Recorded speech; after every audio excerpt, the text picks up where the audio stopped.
Alright, this is an update on my biodome that I did on the last video. I ordered this from Park Seeds. When I got it, I really wasn't sold on it because the inside is styrofoam. But I have to tell you, I'm really sold on the germination rate we got out of this. 100% germination. We didn't have one seed that did not germinate, which I think is pretty good.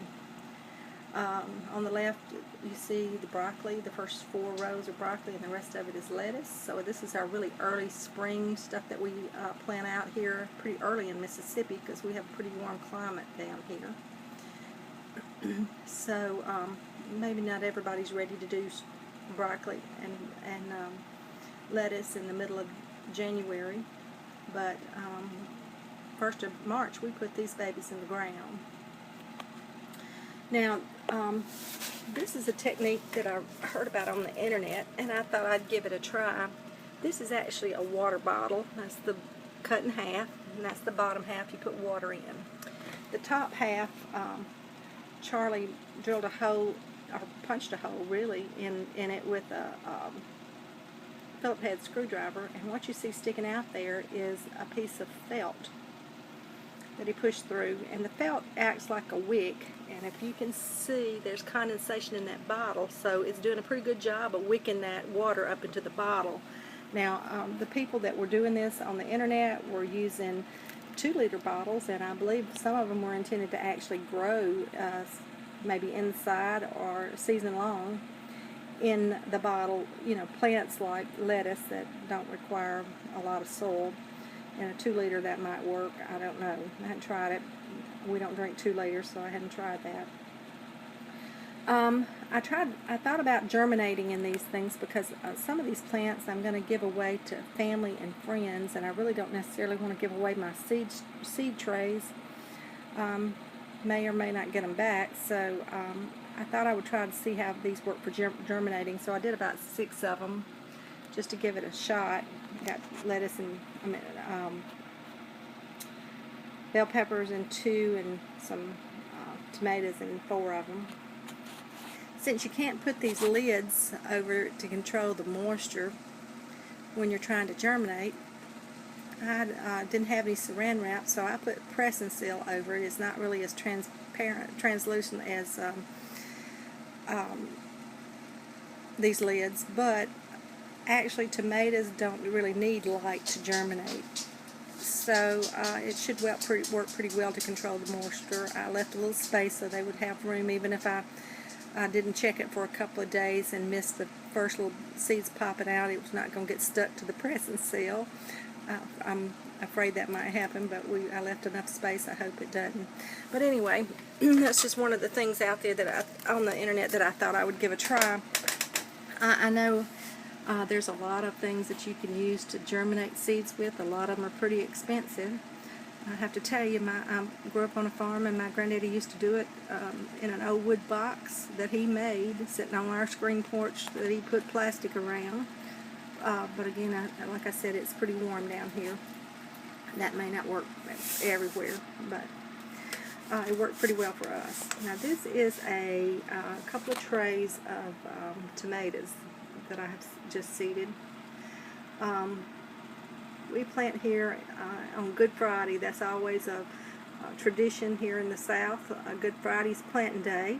It always has for farmers. If you don't have your plants out by Good Friday, there's something wrong with you. So these ought to be about 12 weeks, about 10 weeks old maybe when Good Friday comes.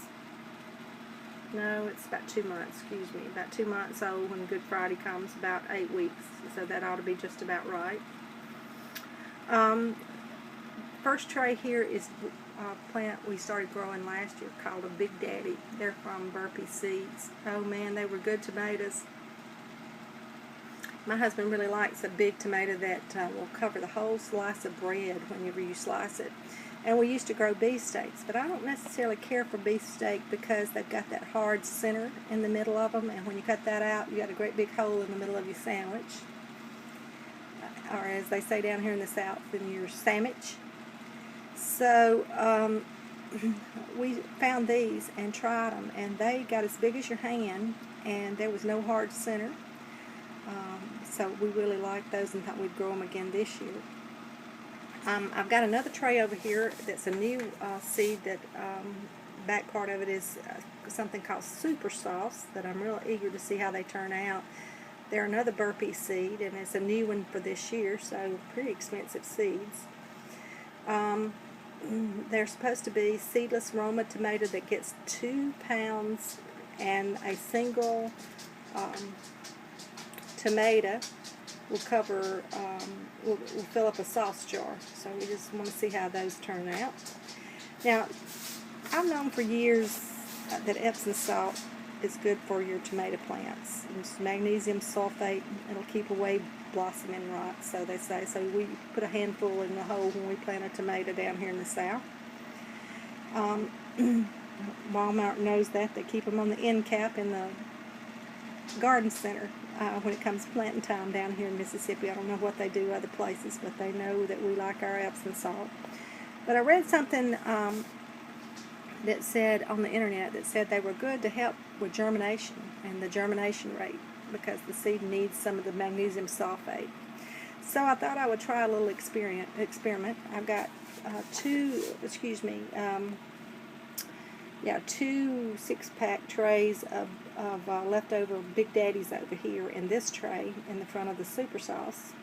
So I thought I would sprinkle in some and water in some Epsom salt and then compare it to how that works with the Big Daddies that don't have the Epsom salt, and see if it actually hastens or improves the germination, or if it improves the look of the tomato. You know, Epsom salt's good for your roses. It's good for anything that you want to have a real lush green look to it. So I just can't wait to see how this works. I like to try the things I see on the internet. I watch the guy from California, growingyourgreens.com, even though the way they do things in California are a little bit different than country girls used to. But I've learned a lot from him, and I hope somebody will learn something from my experiments that I like to do. So that's the end of this update.